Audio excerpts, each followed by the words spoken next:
Hey.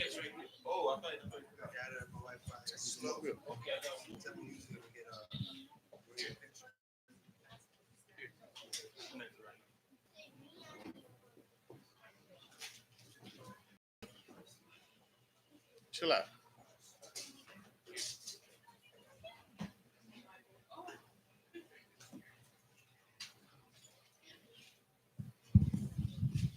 Shabbat shalom. Shabbat shalom. Shabbat shalom. Shabbat shalom.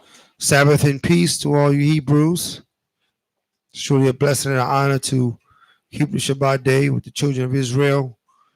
The Lord's chosen, coming back out of their sleep, out of their captivity, waking up to our true heritage, our true posture, our true life, our true spirit. Elevating in fruits of the spirit, putting away the ways of the flesh, coming back to Torah and our King, Hamashiach Yahushua, our God, the Almighty Yahweh. Today, we're going to be going into the portion. The portion of today is Genesis 6 and 9 to Genesis 11:32. That's Genesis 6 and 9 to Genesis 11 and verse 32. All praises to the power of Isaac and Jacob. Let's get Colossians 3 verse 17, giving all praise to the Most High and Yahushua. The book of Colossians, chapter 3, verse 17. And whatsoever ye do in word or deed, do all in the name of Hamashiach Yahushua, giving thanks to the Most High and the Abba by him. Right, all praises. We give all thanks to the Most High in the name of the Hamashiach Yahushua. So now let's go right into it. Let's get Genesis 6 and 9.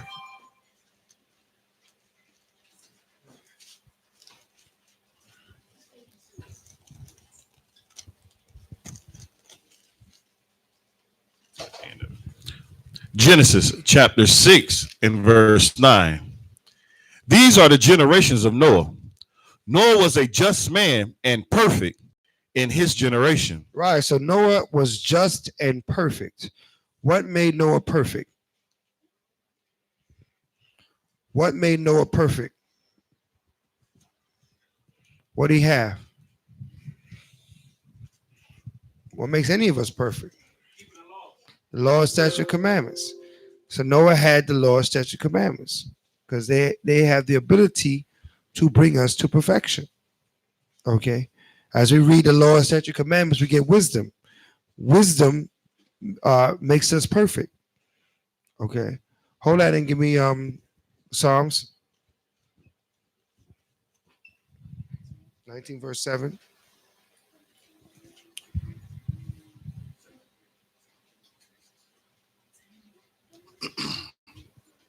Psalms chapter 19 and verse 7. The law of the Most High is perfect. Right. Converting the soul. Doing what? Converting the soul. Right. Changing your life. Okay. Converting your soul. The law is perfect. Changing your life. Converting your soul. So Noah was perfect and a just man because he kept and he obeyed the laws of the Most High. That's what made him perfect and just. Read on. The testimony of the Most High is sure. Right. Making wise the simple. Come on. The statutes of the Most High are right, rejoicing the heart. Come on. The commandment of the Most High is pure, and enlightening the eyes. Read. The fear of the Most High is clean. Is what? Is clean. The fear of the Most High is clean. So when you fear the Most High, you're moving in a right spirit, a clean spirit, right? Your decisions are correct, and you're moving in a spirit of perfection. This is what the Lord brings us to, because the law itself is perfect. So if you have a perfect line, you want to draw a perfect line, you got to have something perfectly straight. And then you use that as your guide. All right. So if you use the law as your guide on how you make your decisions will be perfect. Everybody understand that? Right. Read. Enduring forever. Enduring forever. Read. The judgments of the Most High are true and righteous altogether. Right. Now give me Timothy's.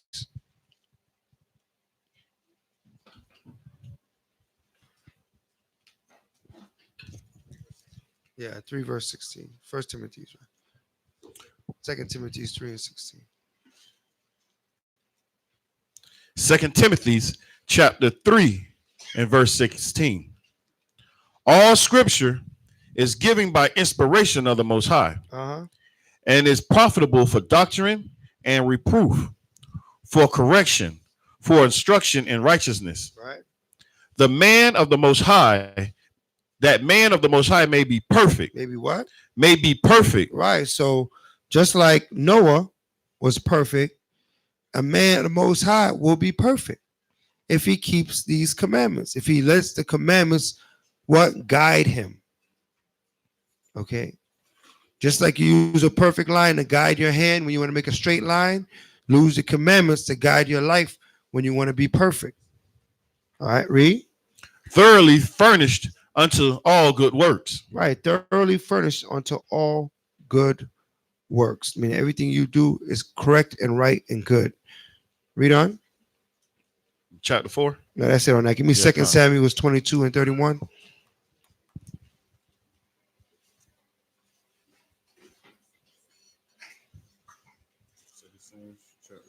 2 Samuel 22, 31. 2 Samuel chapter 22 and verse 31. As for the Most High, his ways is perfect. His ways what? His way is perfect. As for the Most High, his ways are perfect. All right, so we don't try to correct the Most High, Con. His way is perfect. Our ways got to change to his ways. Read. The word of the Most High is tried. Right. He is a buckler to all them that trust in him. Right. So what's a buckler used for? Huh? Nope. Not a buckle, a buckler. It's to protect you. It's to protect you. Right? A buckler is a weapon. Defend you. So you say he is a buckler to all those that trust him. I mean, the Most High will defend you, okay? That's 2 Samuel 22, 31. Read on. We'll read it 33. He is a buckler to all them that trust in him. Uh-huh. For who is the Most High? For what? For who is the Most High? Come on. Save the Most High. Uh-huh. Who is a rock? Save our power. Right. Who is the Most High? Save the Most High. What does that mean? That's an old English way of saying but when you say save, right? So who is the Most High but the Most High? He's the only one on his level. There's no other Most High. You can't say, well, this Most High said this, but the other one said that. There's only one Most High. You understand that? There's one power. Who's the power? Save the power. He's only one power. So when he says goes, and once we understand that, we get to benefit from it. Noah understood that. Noah did what he was instructed to do by the Most High, and that's what made him perfect.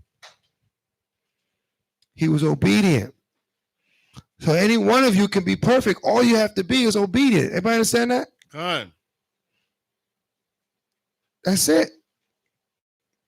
So perfection is something attainable. Con? So we not to think that no one can be perfect. All right?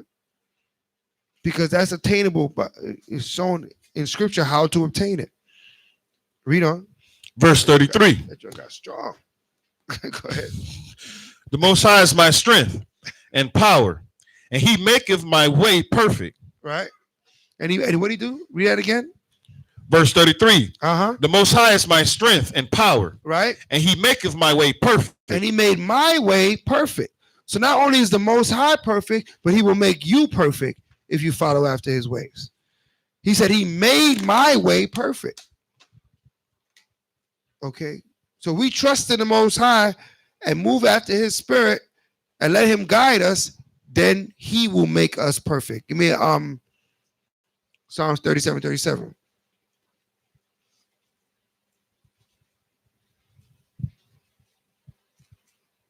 Psalms chapter 37 and verse 37. Uh-huh. Mark the perfect man, Right? and behold the upright. Right? For the end of that man Right. is peace. That's it, man. The end of that man is peace. So check it out. See who's moving in a perfect spirit. Right now, we're looking at Noah. Because the end of that man is peace. All right. And that'll be the end of you too. Your life will be led to peace if you move with a perfect spirit towards Yahweh. Let's go back now to Genesis. Genesis chapter 6 and verse 9. These are the generations of Noah. Noah was a just and perfect in his generation. And Noah walked with the Most High. And Noah begot 3 sons, Shem, Ham, and Japheth. The earth also was corrupt before the Most High. Right. And the earth was filled with violence. Right. So Noah was moving a perfect spirit. He had his sons, Shem, Ham, and Japheth. Right. His 3 sons. And the earth was what? Filled with violence. Kind of the way. Kind. Right. This place is due for another flooding. If it wasn't for the Most High's promise, you flood this place again. The earth was filled with violence. And what else, Reed? And the Most High looked upon the earth, and behold, it was corrupt. It was what? Corrupt. And it was corrupt. What is that? Lying, cheating, stealing. What's going on in the world today? Right? Hold that. Give me Hosea 4, verse 1.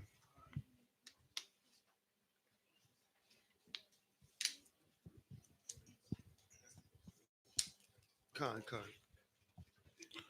Hosea chapter 4 and verse 1. Hear the word of the Most High, ye children of Israel. Right? For the Most High has a controversy with the inhabitants of the land. Why does he have a problem? Controversy is a problem. Read on. Because there is no truth. There's no what? There is no truth. So this was happening in the time of Noah. There was no truth. That's why the place was corrupt.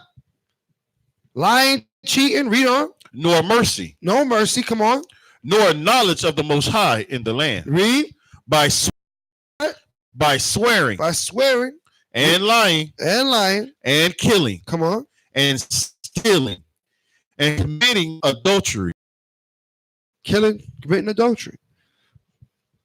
Right? So this is exactly what was happening in the time of Noah. The earth was corrupt. So when we read this, we don't want to get a supernatural thought pattern going. We want to know that you have experienced what Noah was experiencing in his time. The evils of the people, right? Everybody moving on their own heart, their own mind, their own lust, right? You know, instead of moving in the fruit of the spirit, they're moving after the flesh. Okay, envy and striving, right? This is how the earth is today. We go outside, we get amongst the peoples. We know this how we're living. But what Noah and his sons, they called on the Most High. Read on. Verse 3. Wait, Salaki, continuing 2. They break out, and blood toucheth blood. Right. Verse 3. Therefore shall the land mourn, and everyone that dwelleth therein shall languish. Right. Because of their wicked deeds, the land is going to mourn. I mean, the people of the land is going to be in mourning. Just like in the time of Noah. Because of their wicked deeds, the Most High, he got wroth with the people of the earth. All right, let's go back to Genesis. To show you that, listen, this is, it wasn't anything more evil than the evils that we're seeing. Right? We had a platoon go out and try to rebuke, this wicked holiday called Halloween, right? That they try to push on our children in the school system, right? They try to push it on us. They went out there in divine order to rebuke, but they said it's wicked out there, right? It's rough out there, right? These people have energy to do wickedness, man. They have Scripture say they should surely gather, but not by me, right? They gather to do their wickedness out there, but we had to rebuke them.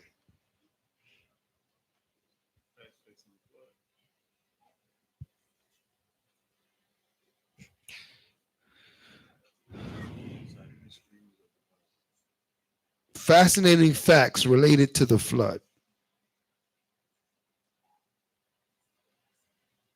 I'll check it out. We'll read on. We didn't get there yet. All right.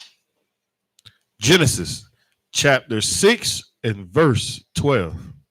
And the Most High looked upon the earth, and behold, it was corrupt, for all flesh had corrupted his way upon the earth. And the Most High said unto Noah, the end of all flesh is come before me, for the earth is filled with violence through them. And behold, I will destroy them with the earth. Right. So the Most High said, listen, the day of that I'm going to rid this earth of these people is before me. Right. He said, I'm going to destroy them with the earth.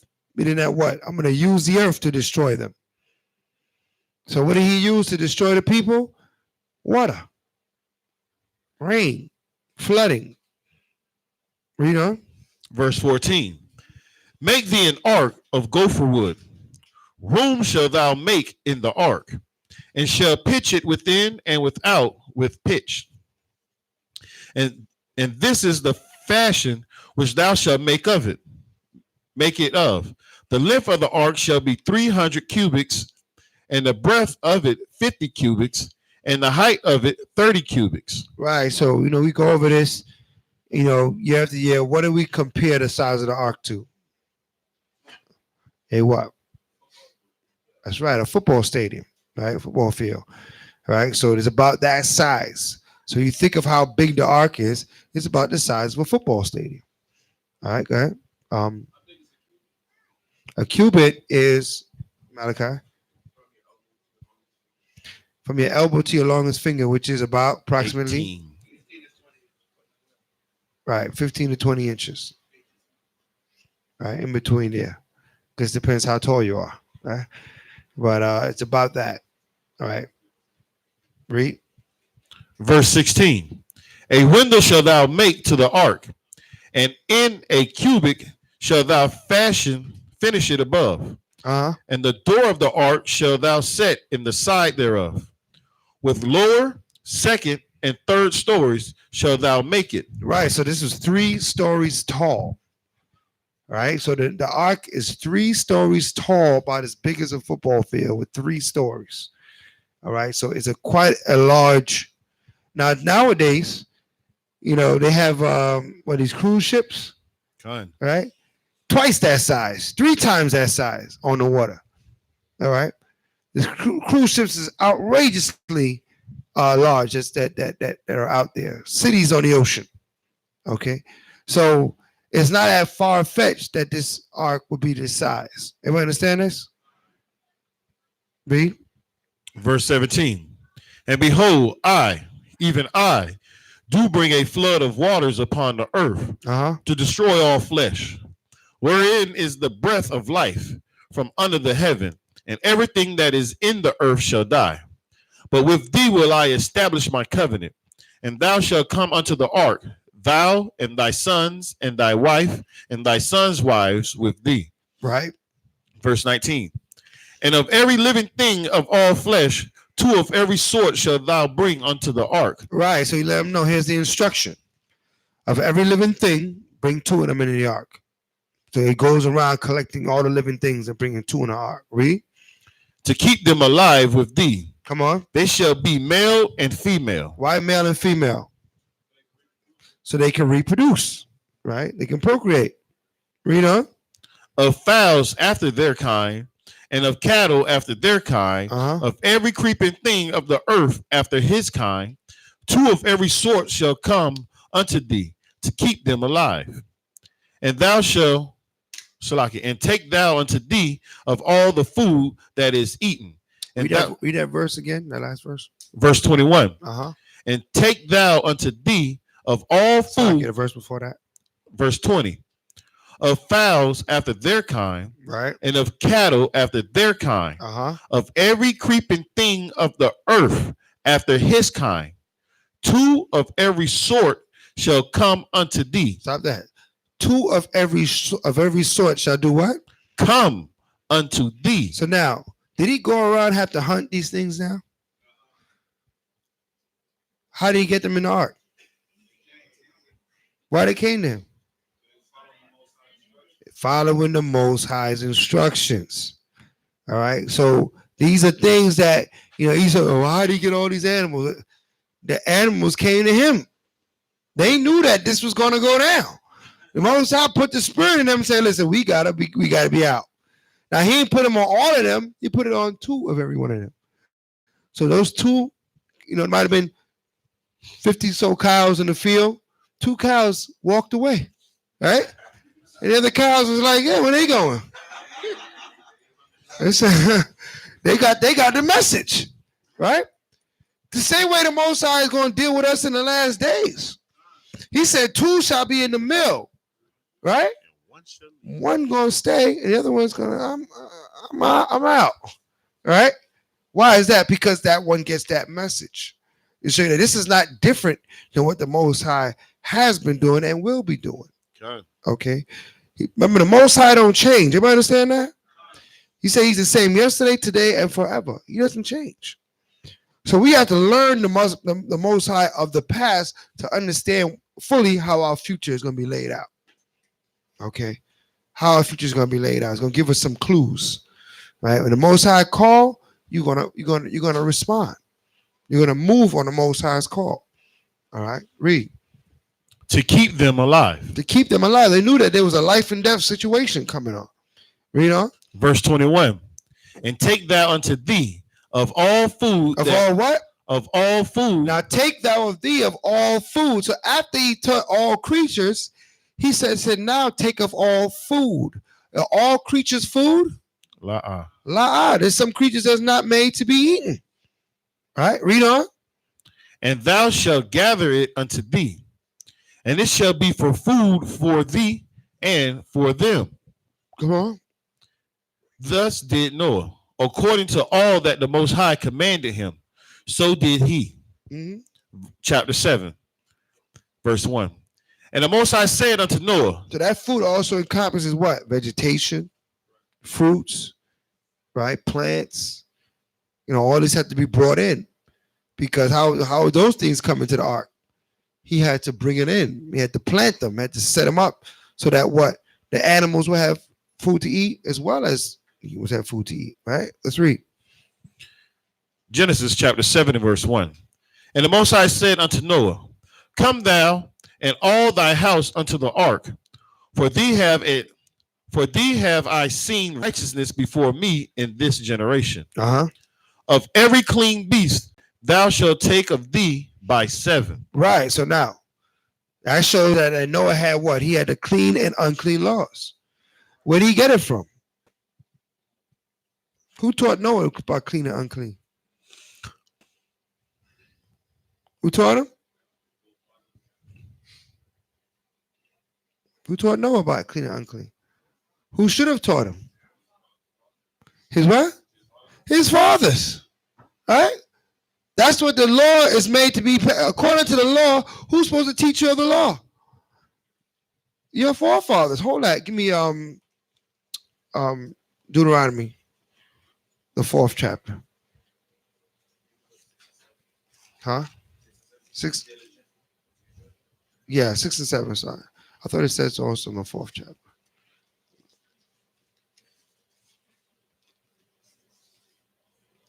Get 6 and 7. Deuteronomy? Yeah. Deuteronomy chapter 6 and verse 7. And thou shalt teach them diligently unto thy children, and shalt talk of them when thou sittest in thine house. Right. I'm going to start at 6. Okay. Deuteronomy chapter 6 and verse 6.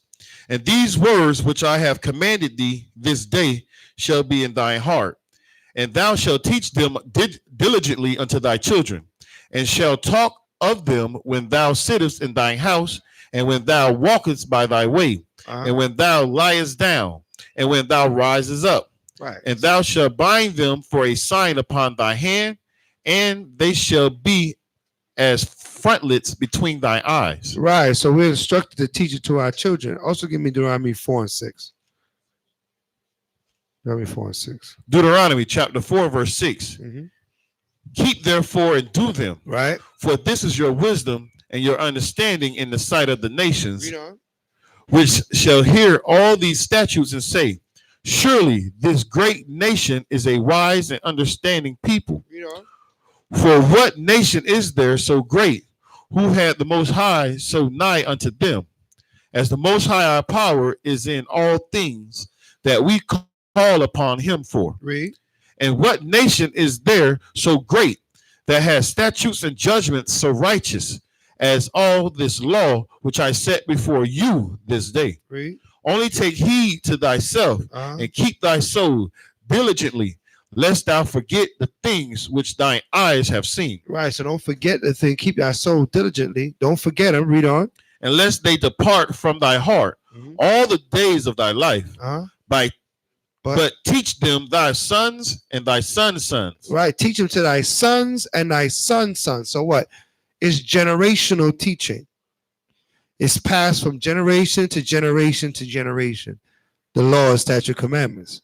So when I asked who taught Noah, the answer is his fathers and his father's father, right? Because they passed on that information to Noah. All right. The Most High didn't have to go and tell Noah about clean and unclean because he already told Adam. Everybody understand this? All right. And this information is what is passed down by generations. So just like you're learning, for some of us are learning for the first, you have to pass this information to your children. Right? You have an obligation to make sure your children know this information that comes out. Everybody understand this? So when you get lessons here in class, you then have to go home and then you become the teacher and you make sure that your children understand and they're grasping this. Because they may be here in the class, but they might be on the phone. They might be yawning, dozing off. Some of them have a blank stare. All right. So you have to then go home and teach them. All right. I'm just looking what I see going on in the class. Right. All right. So it's on you, the parent, to teach them that they may know. Teach it to your sons, and then your sons will teach it to their sons. Hallelujah. Hallelujah. So that's what we have been instructed by Torah to do. So we know how Noah had the laws of clean or unclean because his father and his father's fathers taught these laws. All right, so let's go back. Genesis chapter 7 and verse 2. I'm going to start there again. Of every clean beast thou shalt take to thee by 7, the male and his female, and of the beasts that are not clean by 2. Right, so why are we taking 7 of the clean? So you can eat them. All right. Who can eat them? Yeah. Who would eat them? Huh? Noah, his sons, and their wives, right? Right? Because those are the clean beasts. Okay. The clean beasts can be eaten. What about setting up sacrifices to the Most High? Right? You got to use those beasts. You can't send up sacrifices of unclean beasts to the Most High. Okay.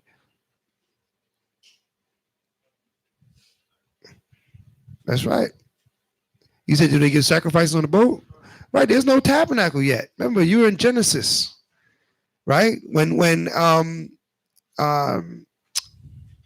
Cain and Abel brought their sacrifice, there was no temple. There's no Levites. There's no, they gave their sacrifice to the Most High. Well, how did the Most High instruct us to make an altar? What do we make an altar out of? A what? A rock. What kind of rock? He said a stone. A rock is a stone. What kind of stone? What kind of rock? What's special? What's special about that stone or rock? What does it have to be?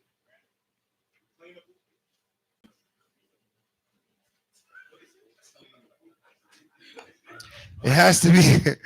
It has to be found. It has to be unhewn. It cannot be cut. Okay, it cannot be cut or hewed or broken. You have to find the stone that is suitable for the altar. So that's all they had to do. Go find the stone, and they can send up the sacrifices. Right? All that other stuff come afterwards. Okay, so yes, they brought a stone and they had to send up sacrifice to the Most High. We always sacrifice to the Most High. Everybody understand that? Remember, a lot of things we learn later on in Torah doesn't mean that's when it started. You have to look at Torah and notice that our forefathers had this understanding, right? It just wasn't time to tell us about it yet in Scripture. Okay, let's go back. So we got 7 of the clean, 2 of the unclean. The unclean, we're just preserving the species. The clean, we have to be able to consume them and sacrifice them. Right? The male and his female. Right? Verse 3. Of fowls also of the air by 7. The male and the female. To keep seed alive upon the face of all the earth. Right? For yet 7 days, and I will cause it to rain upon the earth 40 days and 40 nights. And every living substance that I have made, I will destroy from off the face of the earth. And Noah did according to all that the Most High commanded him. And Noah was 600 years old when the flood of waters was upon the earth. And Noah went in, and his sons wives, and his sons' wives with him, unto the ark. Let me ask a trick question here. Did he bring fish into the ark?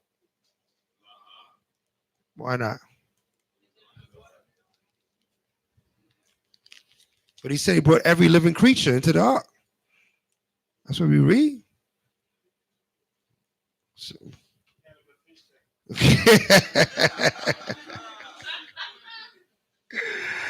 See, you used your wisdom automatically. He said, no, he didn't bring the fish because they can survive in the water, right? Of course, they were survived in the water. He didn't kill the fish in the water. When he said he killed all living creatures, he's talking about those that would not be able to survive in the water, okay? Those that would not be able to survive in the water got killed. All right.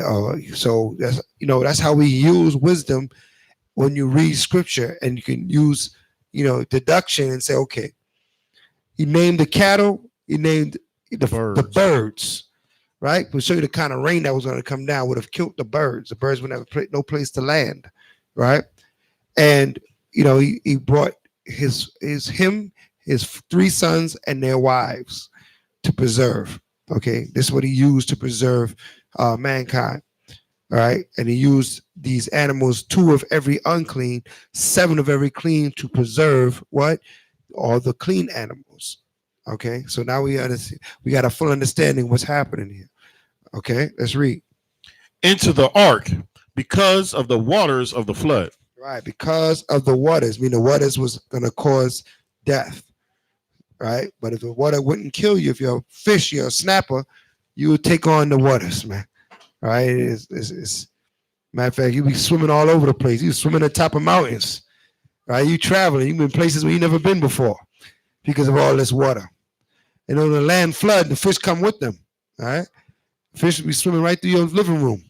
Right? If this ocean over floods. Okay. Let's read. Genesis chapter 7 and verse 8. Of clean beasts, and of beasts that are not clean, and of fowls, and of everything that creepeth upon the earth. There went in 2 and 2 unto Noah into the ark, right? The male and the female, as the Most High have commanded Noah. And it came to pass after 7 days that the waters of the flood were upon the earth. Right. So they went in 2 and 2, male and female. So he matched them up, male and female, so that they would multiply. Okay, when male and female get together, they're supposed to multiply. Con? Read. In the 600th year of Noah's life, in the 2nd month, the 17th day of the month, the same day were all the fountains of the great deep broken up, and the windows of heaven were opened, and the rain was upon the earth 40 days and 40 nights. And the selfsame day entered Noah and Shem and Ham and Japheth, the sons of Noah, and Noah's wife, and the 3 wives of the sons with them into the ark. Right. So these something was special about these 3 sons. As you see up on the side here, these 3 sons were selected, or they were given unto Noah, right, to play a very significant role on this earth. These sons are going to be progenitors of nations, fathers. Are going to be the father of nations, many nations, right? Each son. right? So that's the first account we have of nations. This is going to be the first account that we have of nations being created out of the sons of Noah. Okay.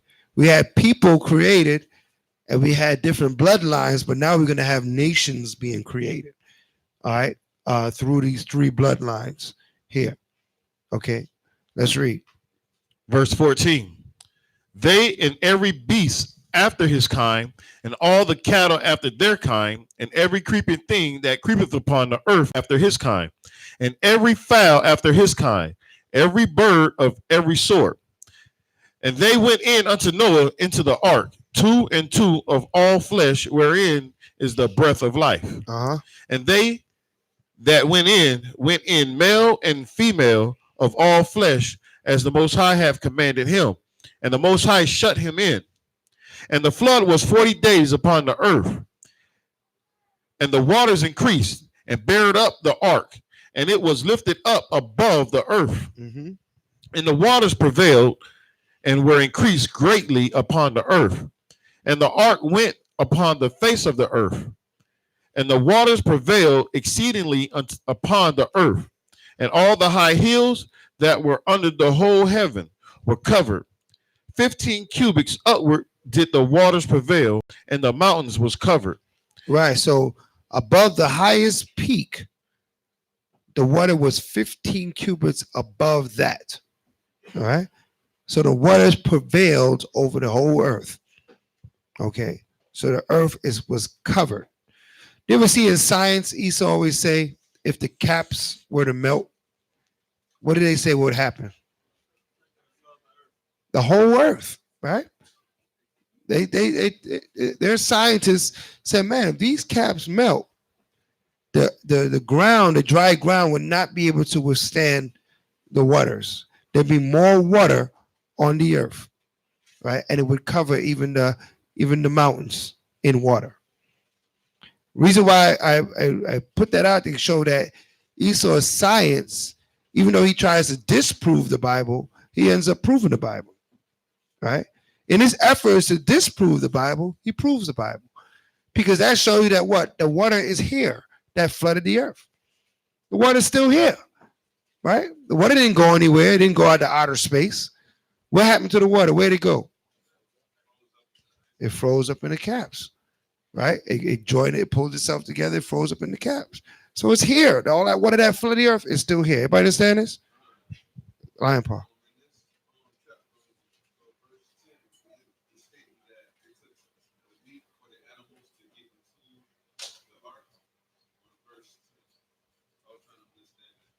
Read verse 10 again.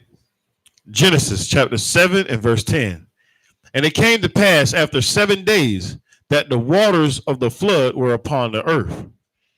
Okay, yeah, 7 days of them preparing and getting the ark, filled with everybody. So you could say 7 days after 7 days,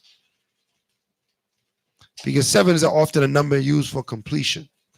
You know what I mean? Sometimes it could be more than 7, but for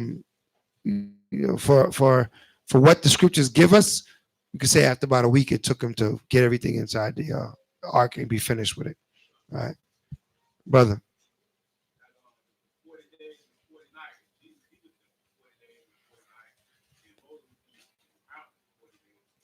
That's right.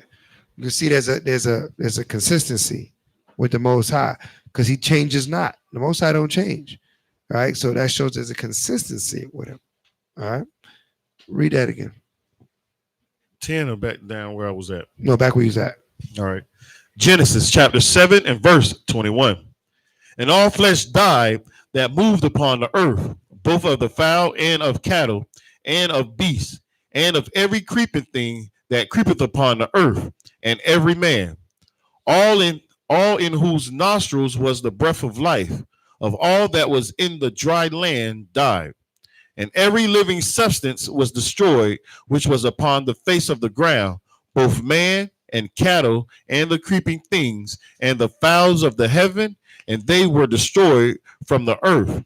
And Noah only remained alive. Right. So all the animals, the insects, Everything that moved on the earth, the birds that flew in the sky were all destroyed by the anger of the Most High. That's the power that we serve. That he will destroy everything on this earth. Everybody understand that? So don't think that, that the Most High, is you're so precious the Most High wouldn't touch you. Right? He killed everything on the earth, even the creeping things. Right? Beetles was being killed. Right? The Most High killed everything. All right? That's the power that we serve. Okay?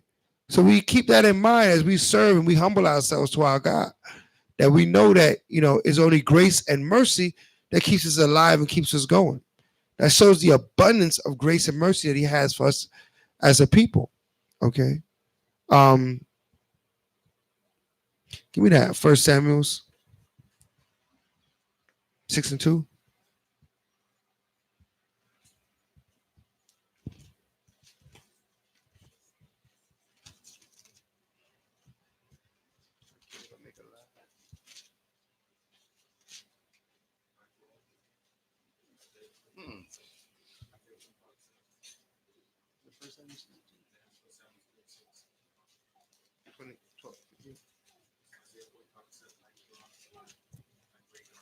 No, I don't want that. 1 Samuel. What does that say? 62, and the Philistines called the priest. No. The Lord killed. 26. Why 26? Why you saying it back?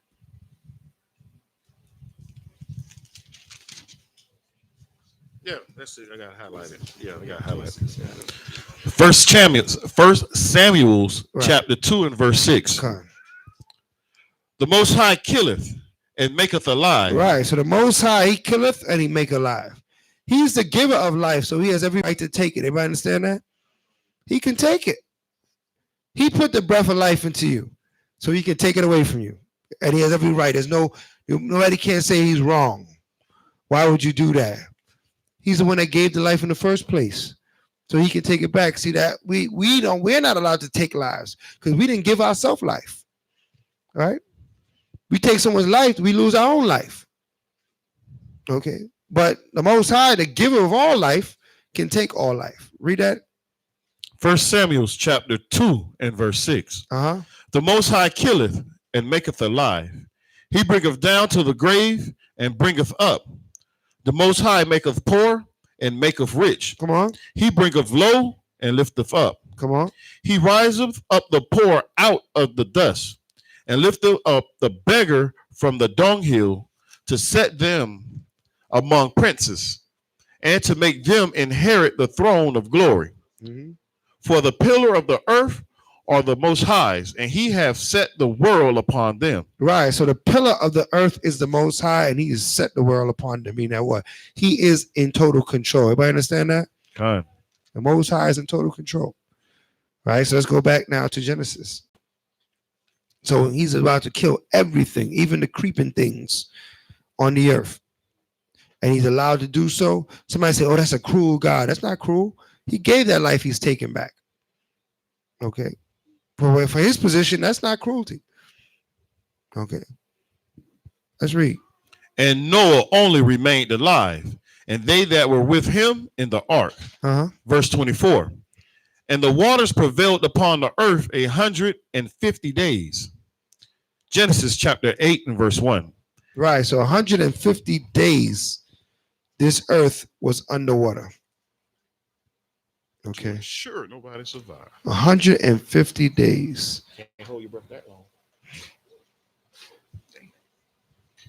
Ready? Oh. I know it should be something they're talking about the oysters. I mean, the seashells on the mountaintops. I don't know. I gotta look at this. Have you went over this, Khan? Yeah, I mean Esau is just validifying, through his he's just validifying, and then there's other sources, other historical books that they're saying that, and they told the same story. Right. Like like there's I you say these Kemet people, they say that with Noah's Ark is made up and never happened, but they have other historic books that they say is coinciding with the Bible, Right. also talking about the flood as well. It says the Chinese word for boat is a combination of three ancient symbols: vessel, eight, and month. You know what I'm saying? Which together lets the story of 8 people saved by a boat. That's interesting. Um,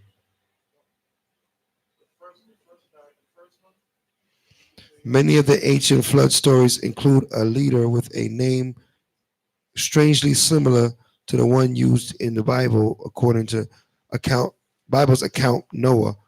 Among them are Noah, Nu, Neu, Naho, Manu means Ma means water, Nu means Noah, Manoah, Noah's water, Noah's water. Okay, so it's going into different. So right here, in this, what is this? Inside the Mysteries Bible, inside the mysteries of the Bible. Um, this is made by the American Bible Society. What they're revealing here in this magazine, this illustration, is that many books on this earth, ancient books, have writings that parallel information as the Bible, right? Of different accounts, but they're saying the same thing that the Bible say.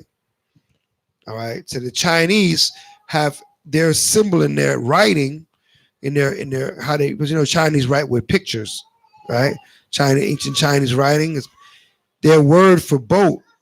When you break down their symbol for boat, it's a vessel with 8 and a month.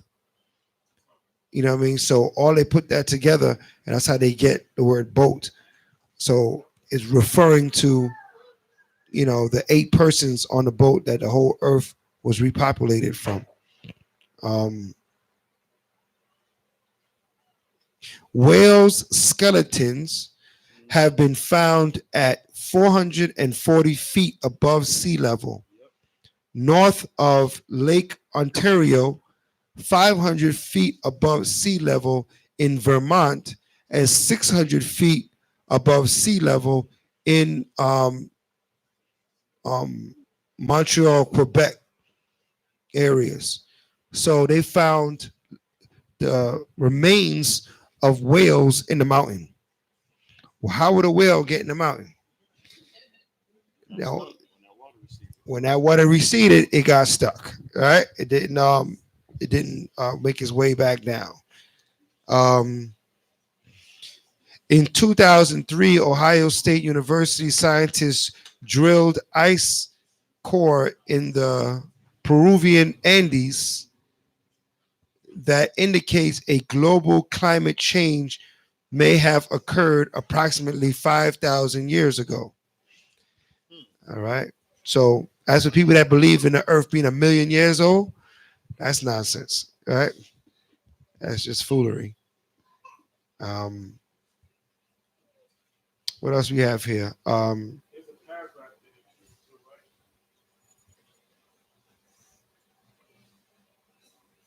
Where? Not on this page, right? On another page?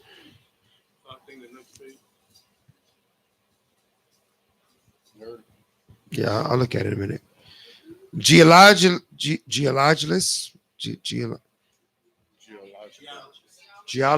thank you. Geologists, right?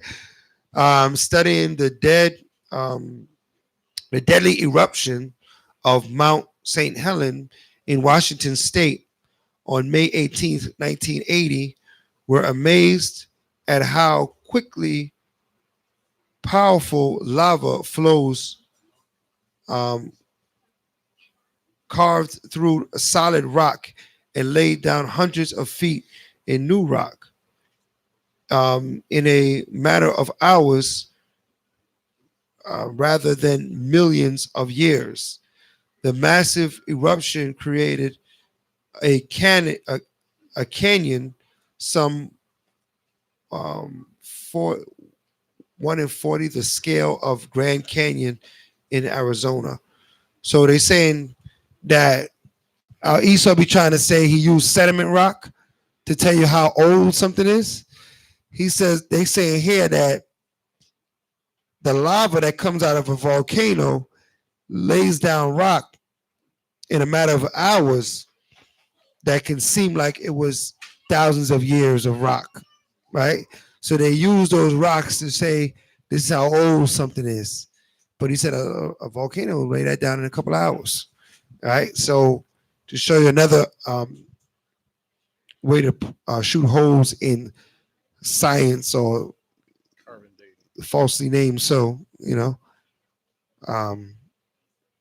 it's interesting. It has some interesting accounts here, but won't go too far into it. But it just shows that science knows that the Bible is real and true. They're very much aware of that. But people that are atheists or push that whole atheist agenda, it's not that they don't know that the Most High is real, but they don't want him to be. All right. So they think that they can create a mentality in which he doesn't exist. So it's kind of one of those, let's put our sheet over our head before the monster has gone away. All right. But it's not going to work.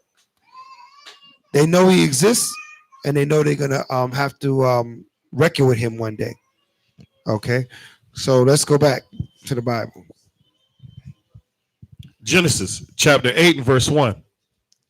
And the Most High remembered Noah and every living thing and all the cattle that was with him in the ark. And the Most High made a wind to pass over the earth, and the waters is waged. The fountains also of the deep and the windows of heaven were stopped, and the rain from heaven was restrained. Right. Verse 3. And the waters returned from off the earth continually. And after the end of the 150 days, the waters were abated. Right. All the waters abated. At 150 days, all the waters abated. I mean, they went back to their seas, to their rivers, right? Their caps, the polar caps refroze. All these things went back to where it was prior to the Most High calling for all the water to fall upon the earth. Okay, so the waters didn't come from outer space. All the water is still here in this atmosphere. Everybody understand that? That's the part. That's the important part you got to understand. Because a lot of people, they talk about miracles in Scripture. The Most High used the elements that are here, right? All these elements are here. Everything the Most High used to destroy this place is here, and that's how the Most High has moved with us from the beginning. So you got to think about that for the future to come, because there's a fire that's coming, right? But that fire is here already, all right? Just like everything else the Most High uses here, okay? So, but we'll go into that a little further down. But everything is here. Everything the Most High need to use to deal with this earth is in this atmosphere. He doesn't have to bring a extraterrestrial or celestial beings into this to handle this place. He can handle it with the elements that are here. All right. That's where you up to. Tell me where you at. Genesis chapter 8 and verse 4. Right. And the ark rested in the 7th month on the 17th day of the month upon the mountains of Ararat. Right. So he was, even in the midst of all this, we kept our calendar going. Right. So we know we was on what day? 17th day of the 7th month. Okay. What would that be?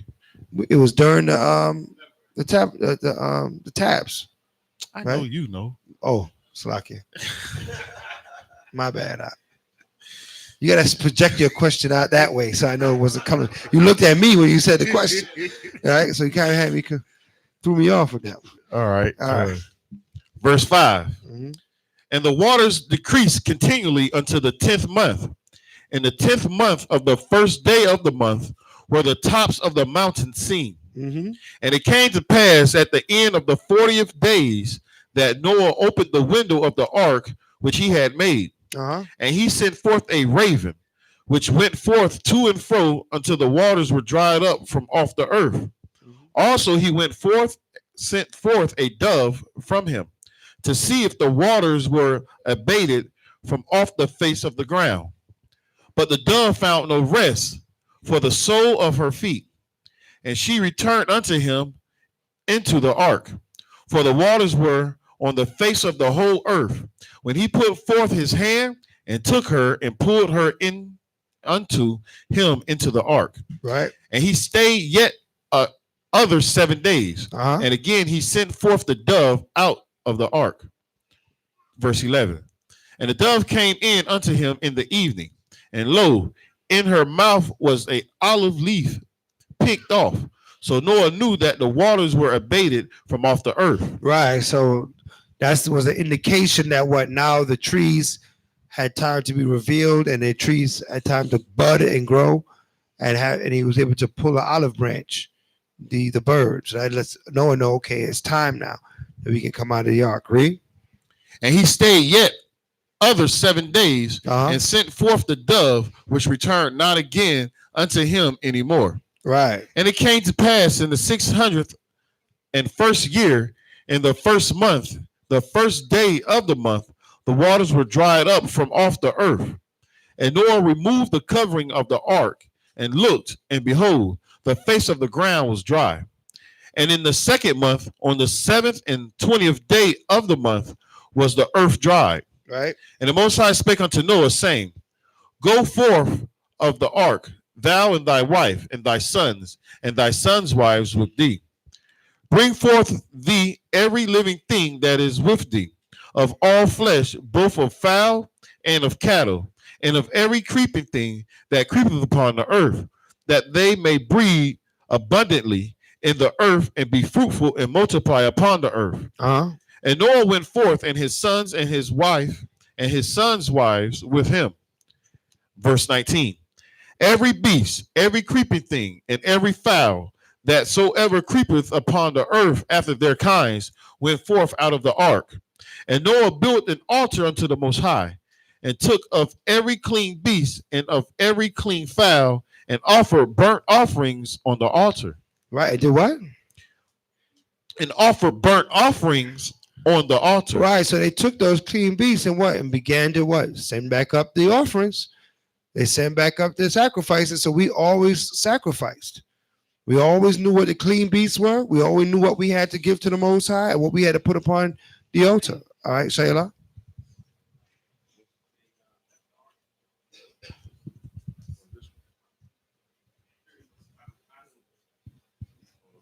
Right. That's right. All right. This is now you're in the time period of the Passover. So you went from the time period of tabernacles, right? And then we went all the way to the time period of the Passover, right? When they finally was coming out of the ark, right? Absolutely. To show you that the Most High don't change, do things around the same times. You're going to always know that. You always do things around the same time. What is this now?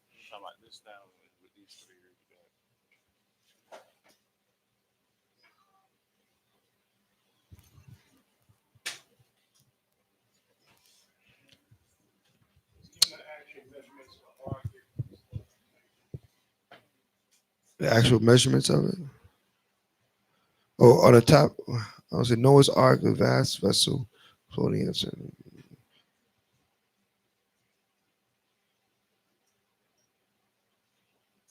You can read that one. Read the top. Yeah, read the top. All right, this is from the book Inside the Mysteries of the Bible. Page 23. Mm-hmm.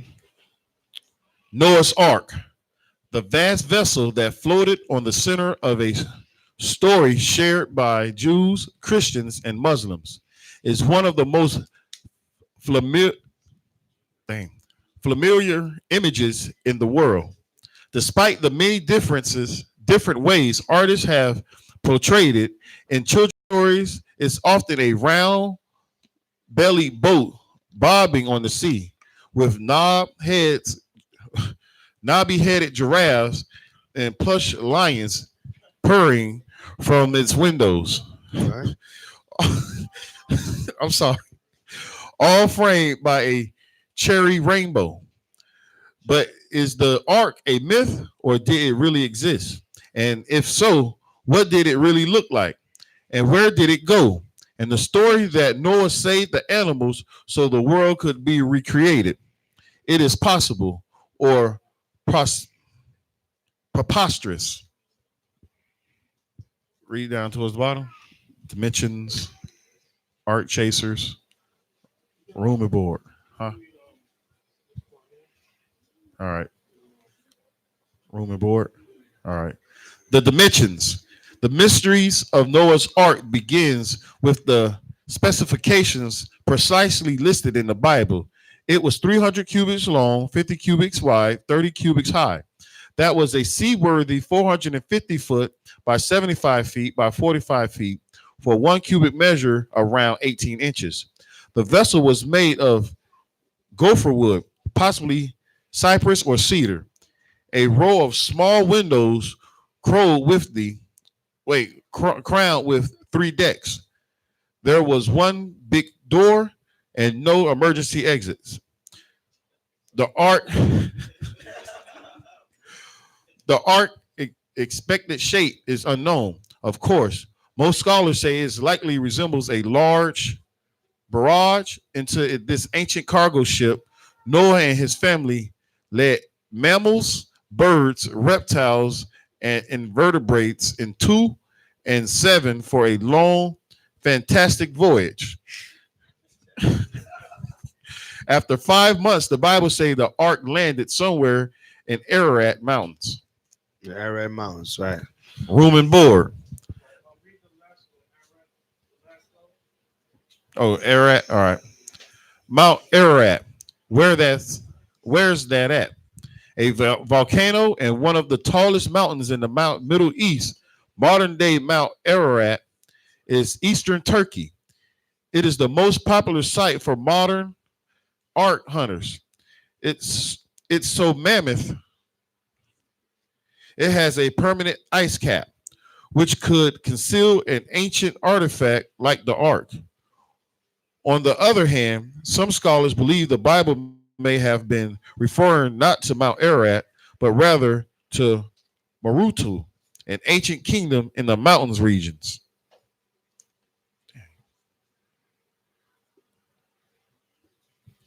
Then appear a canoe-shaped formation named for the Turkish captain who discovered it 18 miles south of Greater Ararat is another site.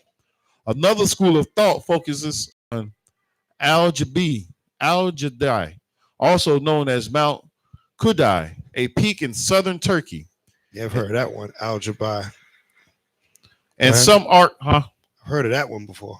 Right. And some art hunters have suggested that Ethiopia and even Ireland are possible locations for the site of the ancient vessel. That's a big distance. It's safe to say they don't know where it's at. I ain't gonna read that one. All right. It's probably in Mount Ararat, though, in eastern Turkey. Makes the most sense how the Mosai operate,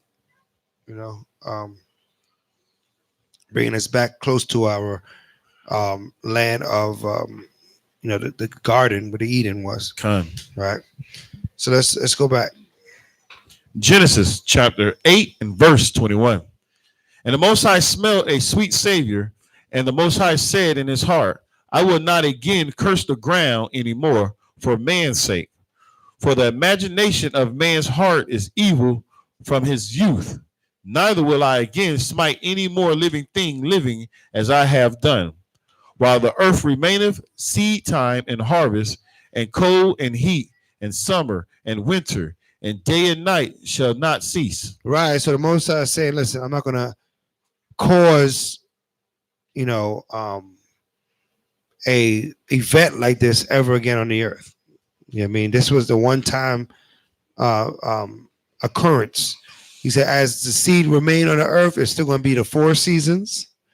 Day and night is still going to exist, right, upon this earth. Everybody understand that? Read. Genesis chapter 9 and verse 1. Mm-hmm.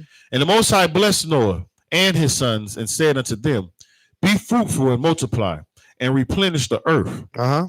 And the fear of you and the dread of you shall be upon every beast of the earth and upon every fowl of the air, upon all the moveth upon the earth, and upon all the fish of the sea. So what they were told was the same thing that Adam was told, Con.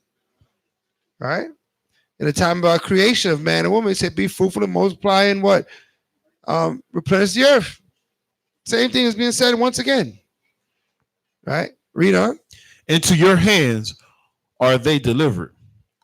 Every moving thing that liveth shall be meat for you. Even as the green herb have I given you all things. But flesh with the life therein of, which is the blood thereof, shall ye not eat. And surely your blood of your lives will I require. Right. At the hand of every beast will I require it. And at the hand of man, at the hand of every man's brother will I require the life of man. Right. So what is he saying here? If you kill a man, what's going to happen to you? No, your life is not required. Right? So your life is required by the life of another man. Okay. Read on. Verse 6. Whoso sheddeth man's blood, by man shall his blood be shed. Right. For in the image of the Most High made he man. Come on. Verse 7. And you, be ye fruitful and multiply, bring forth abundantly in the earth and multiply therein. And the Most High spake unto Noah and to his sons with him, saying, Right. And I, behold, I establish my covenant with you and with your seed after you, and with every living creature that is with you, of the fowl, of the cattle, and of every beast of the earth with you, from all that go out of the ark to every beast of the earth. And I will establish my covenant with you. Neither shall all flesh be cut off any more by the waters of flood, neither shall there any more be a flood to destroy the earth. And the Most High said, This is the token of the covenant which I make between me and you and every living creature that is with you for a perpetual generation. Right. I do set my bow in the cloud, and it shall be for a token of a covenant between me and the earth. Right. So that's where rainbow. When you see that bow in the cloud, it's talking about the rainbow, which is a covenant, is a token of the covenant that he has made with man, that I will never destroy all men on the earth. After it rains, too, it comes. Right. That's right. It comes after it rains to show you that what is associated with the rains, with the waters being in the skies. When the water met the skies, you get a rainbow. Right. Today, weather-wise, when it's high moisture in the clouds, it creates a rainbow. Right. So that's why it does that. All right. So we understand that's another sign that these things came to pass. Right. Read on. Verse 14. And it shall come to pass when I bring a cloud over the earth, that the bow shall be seen in the cloud. And I will remember my covenant, which is between me and you and every living creature of all flesh. And with the water shall no more become a flood to destroy all flesh. Right. Verse 16. And the bow shall be in the cloud, and I will look upon it, that I may remember the everlasting covenant between the Most High and every living creature of all flesh that is upon the earth. And the Most High said unto Noah, This is the token of the covenant which I have established between me and all flesh that is upon the earth. Right. So as you can see how disrespectful it is for the LGBT to take the token of a covenant that the Most High has made and try to make it into something that's vile or disgusting, right? By them upholding the rainbow as their symbol, when they know that this symbol coming from the Most High. And how does the Most High feel about homosexuality? It's an abomination. He hates homosexuals, right? He hates homosexuality, the Most High. Right? There's a hatred for these things. So for them to take his symbol, which is the rainbow, to show that they're gonna have to suffer for that too. Right? That's gonna be a bone that most are gonna have to pick. You probably wrap that rainbow around somebody's neck. All right, but what you got there? This is a book. Same-sex marriage. The Bible's yes to same-sex marriage. Yeah, you gotta turn that around. So I was reading it. Yeah, so they know it's real. And it has nerve to have the rainbow again at the bottom. Okay. Right? The Bible never said yes to same-sex anything. Right? And what that? And evangelicals change of heart. An angelical change of heart. Yeah. I think that was strategic. That was a strategic move. Satan. That was a strategic move through Satan, the homosexual movement, to actually take the rainbow, which the Most High made a covenant with Israel, to now take that rainbow for the LGBTQZARH to say, like, you know, they're pushing that movement to say, like, well, if you're not down with this program, you understand they're pushing it for the children. You know, we see the books, the Gay BCs, Mary Has Two Moms. So to take this rainbow, the Most High made a covenant for the righteous, right? To now claim it under their thing, that's totally adverse against the will of the Most High. Yeah. Right. So now it's like they trying to say, like, well, the Most High made a covenant with the gay community. That's what they're trying to say. By taking his rainbow. Oh, their God has made a covenant. Psalms 50 verse 16. It would be perfect for that, you know, because God made a covenant with the rainbow, and they take it, you know, and just pervert it. And pervert it. Take out. Let's take a look at that. Psalms 50 verse 16. Yeah. The whole put their statues in my mouth. Psalms 50. 50 verse 16.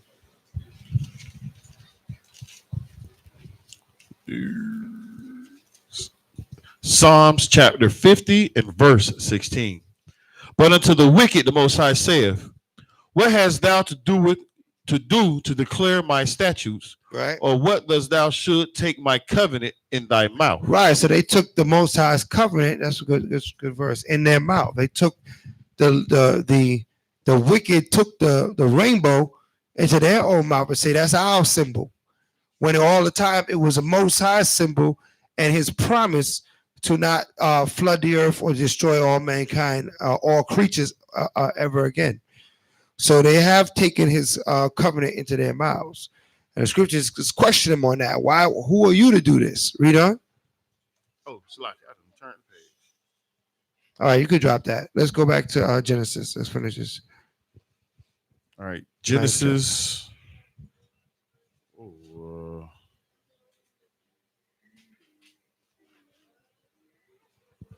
where the heck is that? All right, Genesis. I'm gonna start at verse 11. No, verse 12. Genesis chapter 9 and verse 12.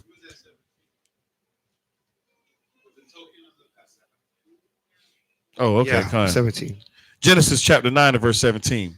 And the Most High said unto Noah, this is the token of the covenant which I have established between me and all flesh that is upon the earth. Uh-huh. And the sons of Noah that went forth of the ark were Shem and Ham and Japhet. Right. So as you see, we have on the screen Shem, Ham, and Japhet. Okay. The three sons of Noah. Read. Verse 18.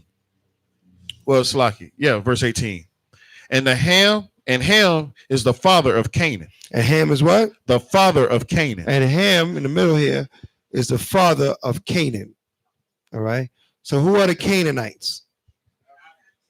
So-called Africans, right?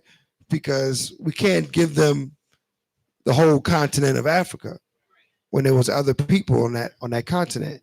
But as Zulus, I don't know about that. That's from a movie. Yeah, that's just so that looks like a bunch of Israelites dressed like Zulus. Their attire is Zulu attire. I would say that much, right? This is how they adorn themselves as Zulus, right? But these guys got goatees and freshly shaven, right? So you know they're Hollywood actors, right? But you know, right? No, man.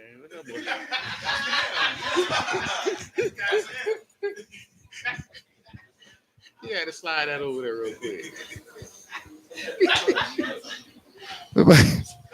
Selassie? Oh, jeez. All right. But I guess he's considered Ham, you know. Don't know too much about his true lineage, Selassie, but he was over Hamitic nation. I think him himself probably wasn't Ham, but, you know, he was over Hamitic. Now we got some ham ice we did over here. All right. Okay. That's ham. All right. All right. Lady in the back looking at her like that. Like, what is she doing? Let me stop. Let's read. Genesis chapter 9 and verse 19. These are the three sons of Noah, and of them was the whole earth overspread. Right. And Noah began to be an husbandman, and he planted a vineyard, and he drank of the wine, and was drunken, and he was uncovered within his tent. He was what? Uncovered within his tent. Right. So who was uncovered in their tent? What do you mean uncovered? His nakedness was showing, right? Why was his nakedness showing? Why was he uncovered and his nakedness showing? He had a little too much to drink. In his tent. Right? To show you that when did we start drinking alcohol? I think we've been drinking alcohol for the time the Most High put us on this earth. Hey, listen, he had a lot going on. You know, the earth was just flooded. Yeah, he had some problems. He had some situations going. But he was happy. I think he was celebrating that he was still alive. Right? And the scriptures say, wine maketh merry, you know, so it makes you happy. Right? So, you know, to show you that we've been drinking from the beginning. All right. There wasn't a time when man didn't have a drink. All right. So, but of course, what happens when you overdrink, right, is that you end up doing the wrong thing. All right. So he's here in his tent, but he's in his tent and he's uncovered. Read on. Verse 22. Mm-hmm. And Ham, the father of Canaan. The who? The father of Canaan. And Ham, these Hamites, the father of Canaan, right? Come on. Saw the nakedness. He saw what? The nakedness. Who has a Bible dictionary? Who has a Bible dictionary had?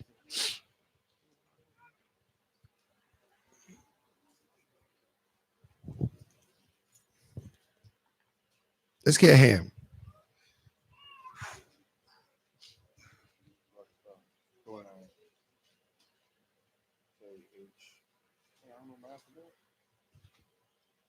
Okay, here we go.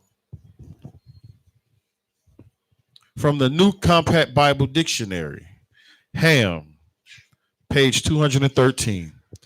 The youngest son of Noah, born probably about 96 years before the flood. Right. And one of the 8 persons to live through the flood. Come on. He became the progenitor of the dark races. Of the what? Of the dark races. Right. So Ham became the father of the dark races. Right. Read on. Not the Negroes. Not y'all. Right. Not the Negroes, but who? Read. But the Egyptians. But the Egyptians, like he has up here, Egyptian. Read on.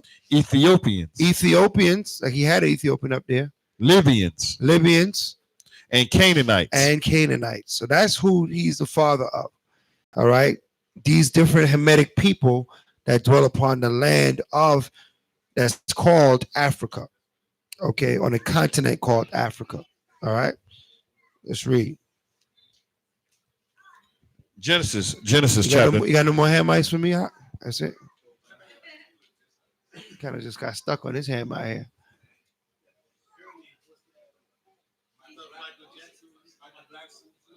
Michael Blackson curls. Exactly. I was about to say the same thing. Sham, man. He got a goatee growing. That's an actor.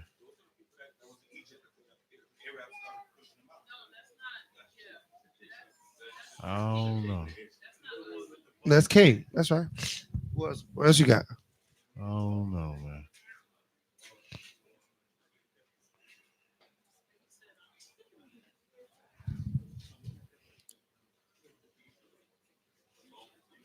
That look like a basketball player.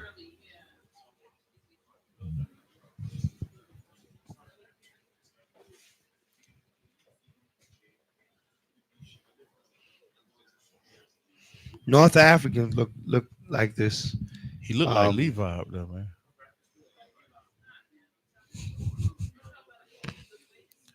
That look like that could be one big brother right there.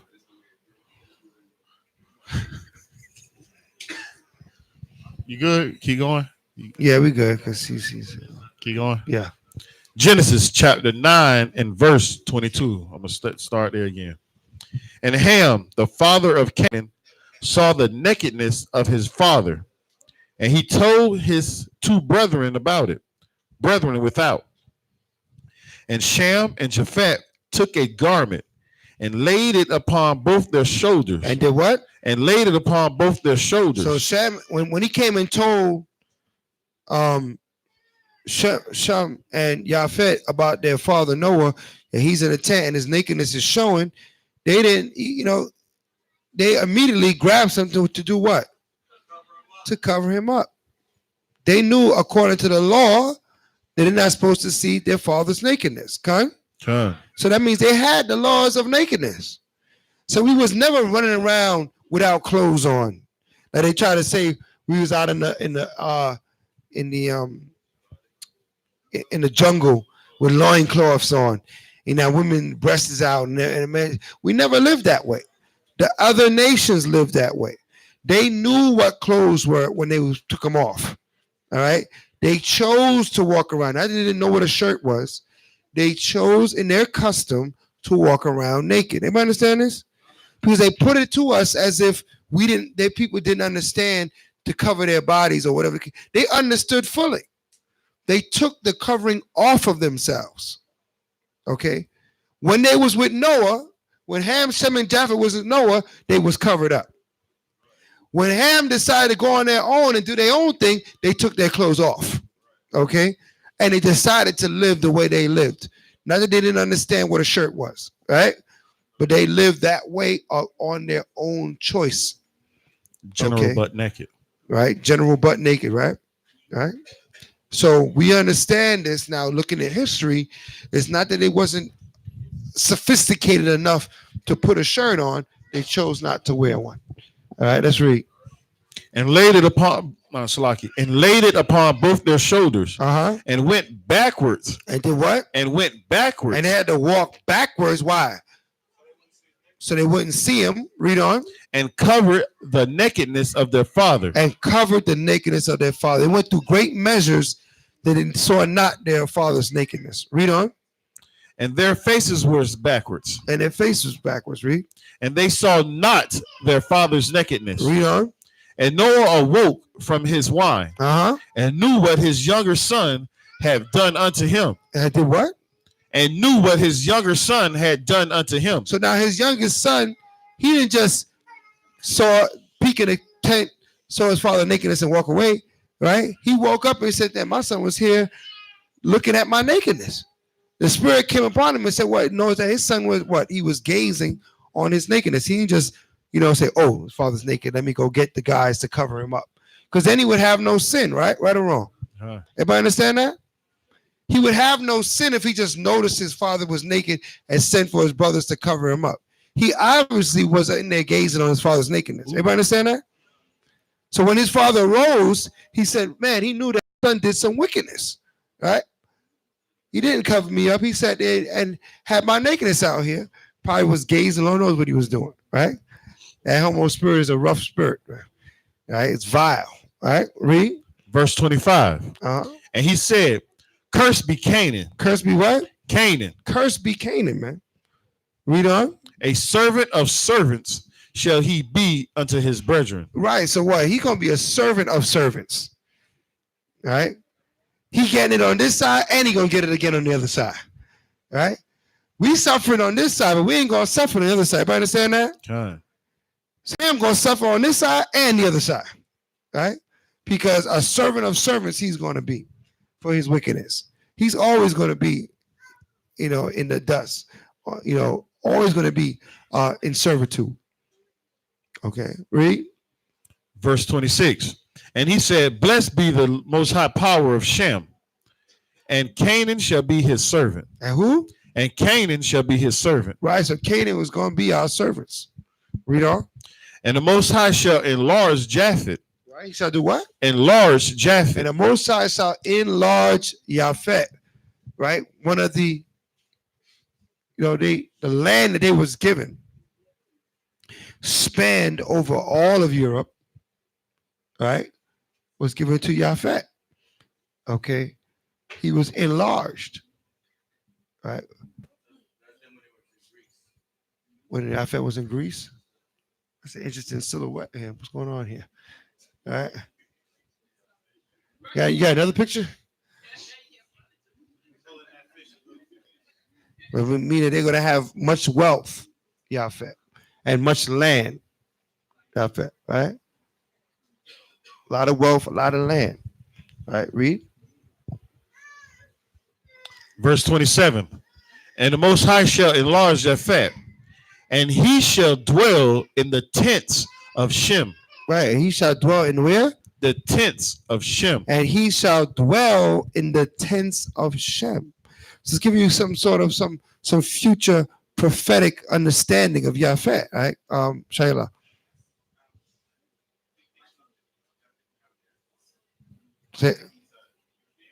European, the original Europeans, right? Those that dwelt in the land before Esau invaded Europe and took a lot of their lands and things of that sort, right?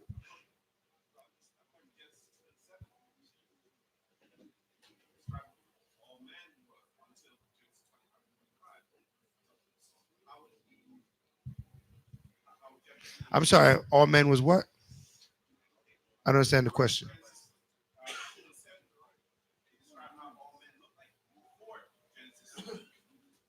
Are you referring to the hue of their skin? Okay, I'm glad you brought up the hue of the skin. Now, what is the hue of the skin that man created man with a hue? What's the color that man created man to be? The Most High created man to be what color? Brown. What? All colors of brown, from a light sand to a dark soil. Man came in all colors of brown. Not till you had Esau had how could you say, what do you call it? Genetic or deficiency of having no pigmentation in them, right? That's a genetic deficiency was given on to Esau, but all colors of brown, right? Everybody wasn't dark skinned. All right, everybody, when you see somebody light skinned, a lot of people have that understanding that, oh, they're light skinned, they must be mixed with white. That is not true. The Most High made us in all shades of brown. Everybody understand that? All shades, right? From light to dark. Just like the earth comes in all shades of brown, right? You even have some that have a little red hue to them, right? Just like the clays of the ground, things of that sort.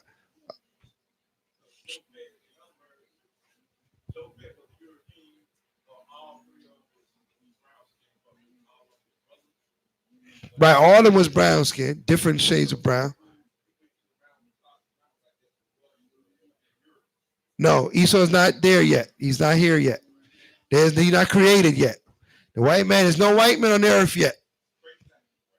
Right, or straight black people, straight brown people, different shades of brown people. There's no white people yet.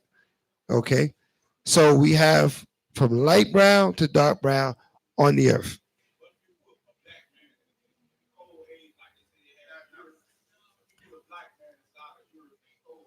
Uh-huh. Uh-huh. Nope. He'll still be black as he's always been. All right. Just like when you put a white man in, they got a lot of white people they call themselves South Africans. They in South Africa. It's hot as hell out there. Right? It's hot all year round. Did they turn black?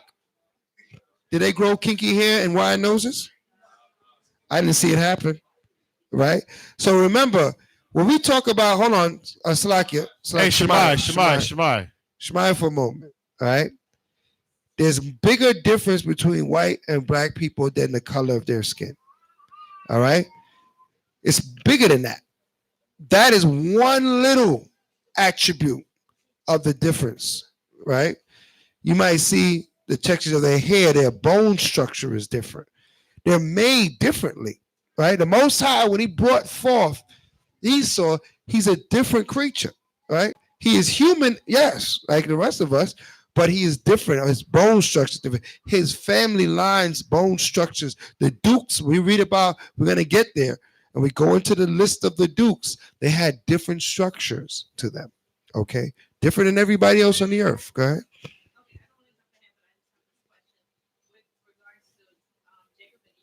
Mm-hmm.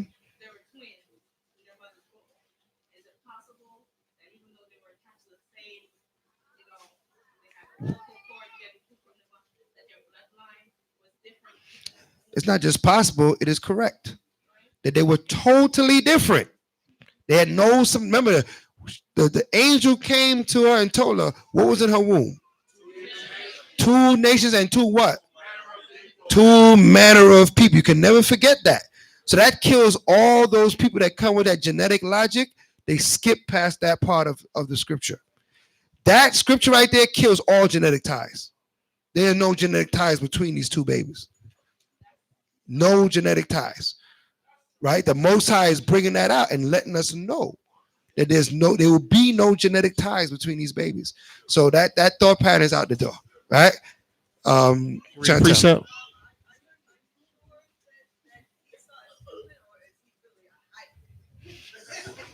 He could be a hybrid, Chantel. I'm with you on that one.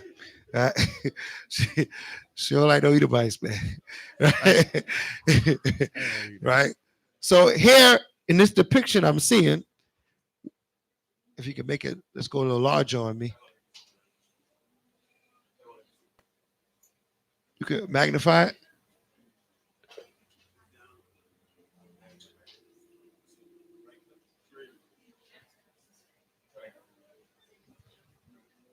All right. It shows how in the time of the three sons, how they were separated. Okay. I'm seeing that the red is Yafet, the blue is Shem. No, the blue is Shem and the yellow is Ham, Cush. Yeah. Show you how we were distributed in those time periods. Remember, in different time periods, we're not trees. We are mobile, we travel from place to place. So when we look at where we started, that may not be where we ended. Right? As a people, we moved along with the coastlines and the waters, and wherever we found prosperity, we went that way. When there was famine, we left that area. We found a place where there was food, right? We constantly moved as a people. So in different time periods, we dwelt in different areas. But to show you that Yafet dwelt in all Europe, right? Eastern, northern, Esau is not even on the earth yet. Okay, those areas when Esau came out of the Caucasus Mountains, there was people in those areas already, just like there was peoples here in America, right? He took over those lands those are not his native lands.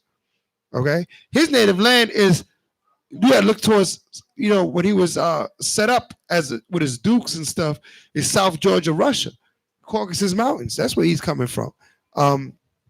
Shayla. Who? That's right. So you see, right? There was some time that they dwelt together, absolutely. But then in time, everybody found their own land. And we get that more understanding as we read further. It'll tell us that in Genesis when they went into their own lands. All right? It's all there. Most I didn't. He gave us all the information, right? So we didn't part yet. Even after Ham did this wickedness, we didn't part yet. Shem, Ham, and Japheth were still dwelling together. We're going to go into the history and show you when we actually parted up, like what he has up here. This didn't happen yet, right? Nowadays, we're still dwelling together, right? Read. Genesis chapter 9 and verse 27. Right. And the Most High shall enlarge Japhet, and he shall dwell in the tents of Shem. Right. And Canaan shall be his servant. Right. And Noah lived after the flood 350 years. Come on. And all the days of Noah were 950 years, and he died. Right. So Noah was 950 years when he passed away. Okay. Of course, man nowadays do not live these numbers anymore, but that's how we lived in those days, right? Because man was created to live, beyond a day. How long is a day? 1,000. 1,000 years. But when Adam fell, that got cut off. So now no man made it to the 1,000 years. Okay. So, and then, we're going to read in process as we go through this Torah, how our years got cut down to what it is today, which is 120. 120. Right. But let's read. Here we go. Bear with me, Akim and Aguafium. Genesis chapter 10, verse 1. Mm-hmm. Now these are the generations of the sons of Noah, Shem, Ham, and Japheth. And unto them were sons born after the flood. Right. The sons of Japheth, Gomer, and Magog, and Madai, and Javan, and Tubal, Mm-hmm.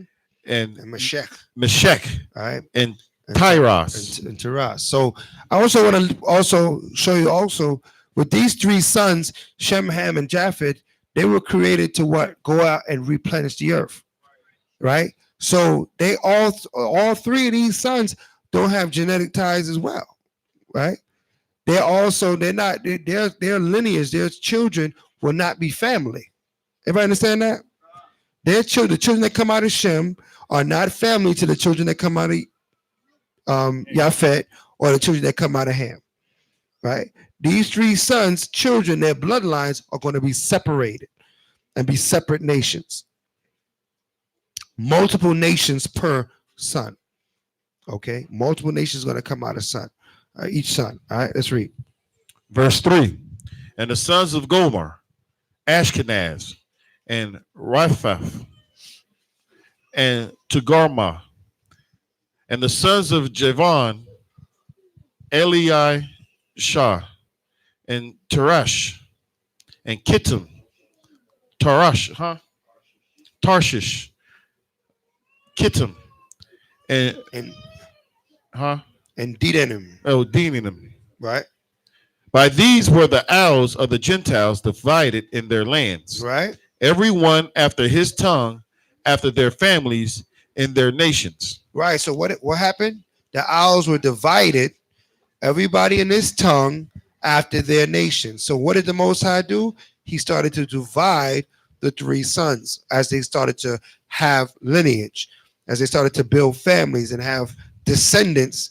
He divided the Gentiles, right? The nations. The word Gentile means nation. Okay. It comes from the Hebrew word goy, which just means nation. Goy. Okay. Chantel?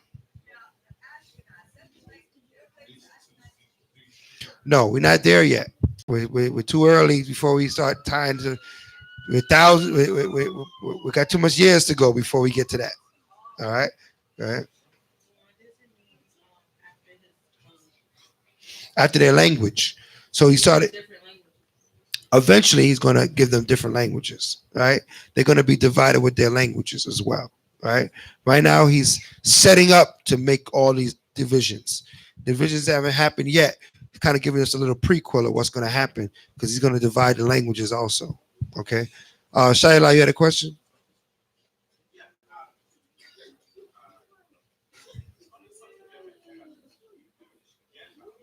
Right.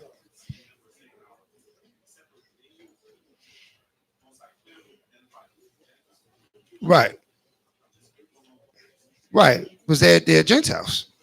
We're all Gentiles when you really think about it.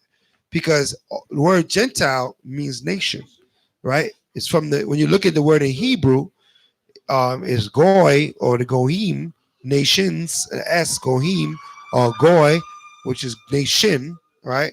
But we're a nation of nations. All right. So, I know there's the doctors that say, okay, this is the only Gentiles. That's not correct. All right. If you know Hebrew, you know that's not correct. That the way they translated it is letting us know these isles, the Gentiles, the nations, because there's no separation yet. Everybody's Gentile now. Everybody's a nation, right? Everybody's a nation, right? We have three sons, but everybody's a nation. All right. We don't have Jews and Gentiles yet. We don't have all these things. So sometimes we mixing what we learn later on, attaching it to the wrong time period. In this time period, we are all Goyim. We are all nations. All right. But we have chosen seeds in the midst of these nations. Okay. Noah was a chosen seed. But look, out of Noah, Or was all his children chosen? No. What you're going to learn is what Shem is going to be the chosen, right? But then out of Shem, was all his children chosen? No. So do you see how the Most High, he breaks it down and makes that lineage who he wants? Okay? No matter who your father was, right? He gonna cut that. All right? So let's read. Genesis chapter 10 and verse 6. And the sons of Ham, Cush, and Mizraim, and Put, and Canaan. Right? And the sons of Cush, Seba, and Havilah, and Sabath, Sabtath, and Ramah, and Sabtekah, and the sons of Rahamah, Sheba, and Dedan. And Cush begot Nimrod, and he began to be a mighty one in the earth. Right, so Nimrod was mighty in the earth, a warrior. All right, read on. And he was a mighty hunter before the Most High. Right. Wherefore it is said, even as Nimrod, the mighty hunter before the Most High. Right. And the beginning of his kingdom was Baal, and Iraq, and Akagad, and Kalnai in the land of Sinar. Out of that land went forth Ashur, and built Nineveh, the city of Rehoboth, and Kahel. And Risen between Nineveh and Kahel, the same is a great city. And Mizmarim begot Mizraim. What I said, Mizraim. Yeah, Mizraim begot Ledim and Enamim, and Lerahim and Nephtahim. Ooh. And Paharasim. Lahabim. Go ahead, read these names, man. You know how I do with these names. Naphtahim. Ooh. Nahatim. And Pithrasim. And Kishlahim. Kashlahim. Right. Out of whom came Philistine. Right. And Caphtarim. And Canaan begot Sidon, his firstborn, and Heth. And the Jebusites, right, and the Amorites, right, and the Girgashites, and the Hivites, and the Archites, and the Sinites, right, and the Arvaites, and the Zamorites, and the Hamathites, and after were the families of the Canaanites spread abroad. Right. Let me get some water after that, man. God darn. It's crazy. Verse 19. And the borders of Canaanites was from Sidon, and thou camest to Gerah unto Gaza. Gaza. And thou goest unto Sodom and Gomorrah. Right. And Adahim and Seboam, even unto Lesha. These are the sons of Ham, after their families, after their tongues, in their countries, and in their nations. Right. Verse 21. Unto Shem also, the father of all the children of Eber, and the brother of Japhet, and the elder, even unto him were children born. The children of Shem, Elam, and Asherah, and Arpachshad, and Lud, and Aram. Yeah. And the children of Aram, Uz, and Hal, and Gither, and Mash. And Arpachshad begot Salah, and Salah begot Eber. And unto Eber were born two sons. The name of one was Pegleg, for his Pegleg. That's what it said in my book, man. Peleg. For hey, relax, Shabbat. For his days was the earth divided, right. And his brother's name was Joktan. Yeah, Joktan. Joktan begot Almaad, Amada, Mm-hmm. and Sheleph, and Hamzaramaveth, and Zerah, and Humdaram, and Uzrael, and Dekai, and Ubel, and Elbarael, and Sheba, and Ophrah, and Hazalel, and Jobad, Ophir. Ophir, Mhm. Ophir, and Hazalah, Havilah. and Jobad. All these were Jobad. Yeah, Jobad, Havilah and Jobad. Right. Jobad. All these were the sons of Joktan. Joktan, Mm-hmm. and their dwelling was from Misha, Mm-hmm. as though goest unto Sephara, a mount of the east, a Mm-hmm. mountain of the east. These are the sons of Shem, after their families, after their tongues, and their lands, after their nations. These are the families of the sons of Noah, after their generations in their nations, and by these were the nations divided in the earth after the flood. Right. So this is where the Most High divided some nations after the flood. So everybody had their land. They went to their land. They had their nation. They had their tongue, right? And they dwelt amongst their own. So who divided the nations? The Most High, right? Most High wanted all the nations to be together. He wouldn't have divided them, right? Man didn't divide himself. The Most High divided the nations. And he kept dividing the nations, as we're going to read in the next chapter. But at this time, it's a few minutes after 3, so we're going to take the break. And then we'll pick it up with chapter 11. Any announcements that need to go forth? Any announcements that need to go forth? I don't think that I can think of right now. Eldership, any announcements? No? Okay.